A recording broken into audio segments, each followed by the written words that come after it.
नमस्कार, मैं आपके साथ पत्रकार द्विजेंद्र बटोही। नहीं छूटेगी महत्वपूर्ण खबर कोई। आइए आज हम आपको लिए चलते हैं हिमालय की गोद में बसे एक राज्य हिमाचल प्रदेश। हिमाचल प्रदेश का प्राकृतिक सौंदर्य और स्वर्गमयी नज़ारा जितना मनोरम है, यह खबर उतनी ही शर्मसार करने वाली है। दरअसल हुआ यूं कि हाल ही में यानी जून 2025 में हिमाचल प्रदेश के शिमला में एक 5 मंजिला इमारत भर भरा कर ढह गई और उससे कुछ ही दूरी पर NHAI यानी national highway authority of India यानी भारतीय राष्ट्रीय राजमार्ग प्राधिकरण की एक परियोजना निर्माणाधीन थी। ऐसे में स्थानीय लोगों ने यह आरोप लगाया कि NHAI की उस परियोजना और NHAI के अधिकारियों की लापरवाही के कारण यह इमारत ध्वस्त हुई। स्थानीय लोगों ने इस बात की शिकायत हिमाचल प्रदेश सरकार में पंचायती राज मंत्री अनिरुद्ध सिंह से की। बस फिर मंत्री महोदय ने NHAI के अधिकारियों को उस घटनास्थल पर बुलाया और उन्हें इस घटना का जिम्मेदार ठहराने लगे। NHAI की तरफ से तकनीकी प्रबंधक अचल जिंदल कुछ अभियंताओं और कर्मचारियों के साथ वहां पहुंचे। अचल जिंदल IES यानी इंडियन इंजीनियरिंग सर्विसेज यानी भारतीय अभियांत्रिकी सेवा के अधिकारी हैं। मंत्री अनिरुद्ध सिंह द्वारा उन्हें दोषी ठहराए जाने पर NHAI पदाधिकारियों ने कहा कि इस इमारत के ढहने में हमारी परियोजना का कोई खोट नहीं है। हमने तो नियमानुसार ही परियोजना पर कार्य किया है। बस फिर मंत्री महोदय का पारा चढ़ा और वे वार्ता करने के बहाने उन्हें पास ही स्थित एक मकान में ले गए। वहां वार्ता के दौरान तकनीकी प्रबंधक अचल जिंदल के सिर पर घड़ा दे मारा और बीच बचाव करने आए अभियंता को भी पीटा गया। इससे इन अधिकारियों को गंभीर चोटें आई। फिर पीड़ित अधिकारियों ने मंत्री अनिरुद्ध सिंह के विरुद्ध FIR दर्ज कराई। हिमाचल पुलिस ने भारतीय नागरिक संहिता यानी BNS की अनेक प्रासंगिक धाराओं में प्राथमिकी रिपोर्ट दर्ज कर जांच शुरू कर दी है।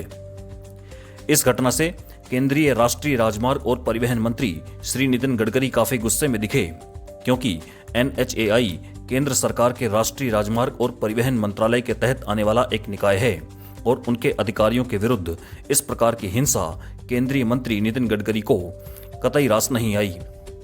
अतः उन्होंने इस घटना का त्वरित संज्ञान लिया और कांग्रेस शासित राज्य हिमाचल प्रदेश के मुख्यमंत्री श्री सुखविंदर सिंह सुक्खू को प्रत्यक्षतः संदर्भित करते हुए ट्वीट किया। उन्होंने ट्वीट में लिखा कि हिमाचल प्रदेश के पंचायती राज मंत्री और उनके सहयोगियों द्वारा NHAI PIU शिमला के तकनीकी प्रबंधक श्री अचल जिंदल पर किया गया जघन्य हमला अत्यंत निंदनीय है और यह विधि के शासन अर्थात रूल ऑफ लॉ के विरुद्ध है। अपने आधिकारिक कर्तव्यों का पालन कर रहे एक लोक सेवक पर इस तरह का क्रूर हमला न केवल उनकी व्यक्तिगत सुरक्षा को जोखिम में डालता है, बल्कि संस्थागत सत्यनिष्ठा को भी धूमिल करता है। उन्होंने कहा कि मैंने इस मामले का गंभीरता से संज्ञान लिया है और हिमाचल प्रदेश के मुख्यमंत्री श्री सुखविंदर सिंह सुक्खू जी से बात की है और सभी दोषियों के खिलाफ तत्काल और कठोर कार्रवाई करने का आग्रह किया है। उन्होंने ट्वीट में लिखा कि इसमें शामिल सभी पक्षों की जवाबदेही सुनिश्चित होनी चाहिए और बिना किसी देरी के न्याय मिलना चाहिए।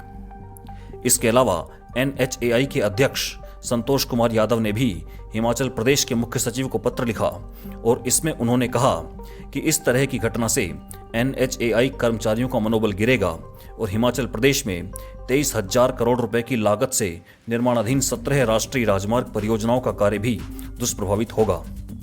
यह घटना राज्य की कानून व्यवस्था को भी प्रश्नांकित करती है।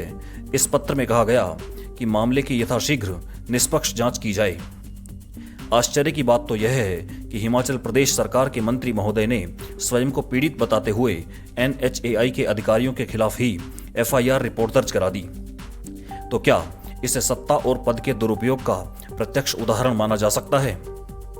कुछ लोगों का मत है कि क्रॉस FIR के माध्यम से मंत्री जी स्वयं के पक्ष में सहानुभूति अर्जित करने की कोशिश कर रहे हैं।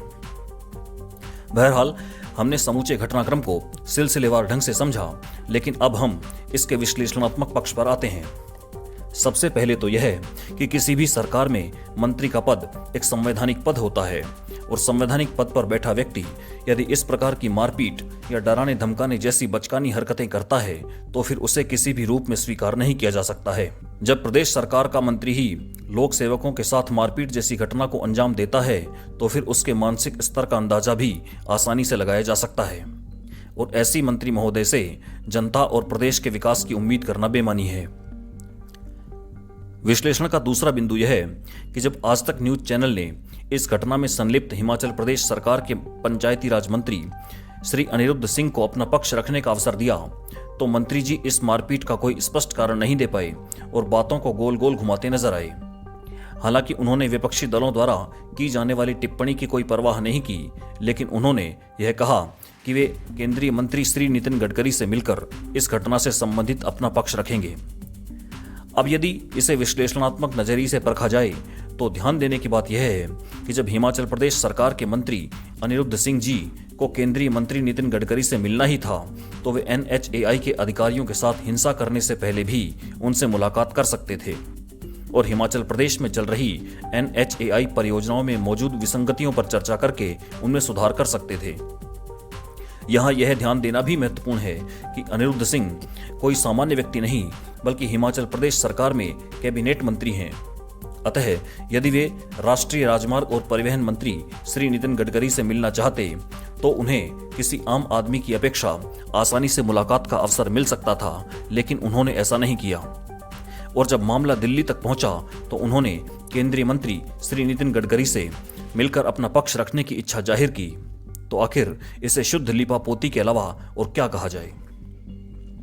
आपको बताते चलें कि भारतीय संविधान के अनुच्छेद 14 के अनुसार भारत में विधि का शासन यानी रूल ऑफ लॉ की व्यवस्था मौजूद है, अर्थात भारत में कोई भी संस्था या व्यक्ति कानून से ऊपर नहीं है।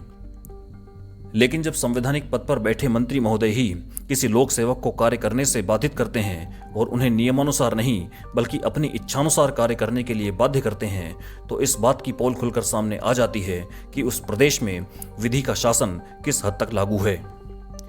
इससे भी महत्वपूर्ण बात यह है कि जिस व्यक्ति पर कानून के शासन यानी रूल ऑफ लॉ को लागू करने की जिम्मेदारी है, यदि वही व्यक्ति उसकी धज्जियां उड़ाने लगे तो फिर आम आदमी से इसके अनुपालन की उम्मीद करना बेमानी है। इसके अलावा यह घटना इस बात का भी संकेत करती है कि हिमाचल प्रदेश में अभी कांग्रेस की सरकार है, जबकि केंद्र में भारतीय जनता पार्टी के नेतृत्व वाली NDA सरकार मौजूद है और NHAI केंद्र सरकार का एक निकाय है। अतः कांग्रेस शासित राज्य के एक मंत्री द्वारा केंद्र सरकार के अधिकारियों पर हमला किया जाना दोनों सरकारों में आपसी तालमेल की कमी को दर्शाता है। यह सर्वविदित है कि भाजपा और कांग्रेस दोनों वैचारिक रूप से एक दूसरे के राजनीतिक विरोधी दल हैं, लेकिन जब उनके राजनीतिक विरोध की आंच लोक सेवकों तक पहुंचती है तो इससे न सिर्फ लोक सेवकों की सुरक्षा का संकट उत्पन्न होता है, उनका मनोबल गिरता है, बल्कि राज्य और देश के विकास की प्रक्रिया भी बाधित होती है। यह समूची स्थिति सहकारी संघवाद की भावना को कमजोर करती है और अंततः जन विकास की प्रक्रिया को मंद करती है। अंत में यह कहा जा सकता है कि हिमाचल प्रदेश सरकार के मंत्री श्री अनिरुद्ध सिंह और उनके सहयोगियों ने लोक सेवक अचल जिंदल और उनके साथियों के साथ मारपीट का जो कृत्य किया, उससे वे बेशक 5 मंजिला इमारत गिरने से प्रभावित चंद लोगों की सहानुभूति तो अर्जित कर सकते हैं, उनकी नज़र में हीरो बन सकते हैं, लेकिन व्यापक दृष्टिकोण से देखा जाए तो ऐसा कृत्य हिमाचल की समूची जनता के हित में नहीं हो सकता है। मंत्री महोदय को यह ध्यान रखना चाहिए कि वे सिर्फ उस 5 मंजिला इमारत गिरने से प्रभावित होने वाले लोगों के ही मंत्री नहीं हैं, बल्कि उन पर पूरे हिमाचल प्रदेश की जनता की जिम्मेदारी है। इसके अलावा उन्हें मंत्री पद की गरिमा का भी सम्मान और उसकी रक्षा करनी चाहिए। बेशक यह इमारत ढहने से उससे संबंधित लोगों को कठिनाई हुई है और उनके लिए उचित शासकीय प्रयास भी किए जाने चाहिए। पीड़ित लोगों को पर्याप्त मुआवजा दिया जाना चाहिए और उस इमारत के ध्वस्त होने की निष्पक्ष जांच भी की जानी चाहिए। लेकिन इसकी आड़ में NHAI के अधिकारियों के साथ हुई मारपीट व हिंसा को किसी भी स्तर पर उचित नहीं ठहराया जा सकता है। हो सकता है कि NHAI की परियोजना में भी कुछ खामियां रही हों, लेकिन उन्हें भी हिंसा के माध्यम से नहीं बल्कि वार्ता और जांच के माध्यम से सुलझाया जाना चाहिए था। हम उम्मीद करते हैं कि इस हिंसक घटना की निष्पक्ष जांच होगी, पीड़ितों को अविलंब न्याय मिलेगा, लोक सेवकों का मनोबल पुनः बुलंद होगा, नेताओं की स्वेच्छाचारिता पर लगाम लगेगी, उस इमारत के ध्वस्त होने के वास्तविक कारण सामने आएंगे, दोषियों को सजा मिलेगी और हिमाचल प्रदेश व हिंदुस्तान की विकास यात्रा निरंतर गतिशील राष्ट्रीय राजमार्गों के रास्ते अनवरत जारी रहेगी। आप इस विश्लेषण के संबंध में अपनी राय कमेंट में पेश कर सकते हैं।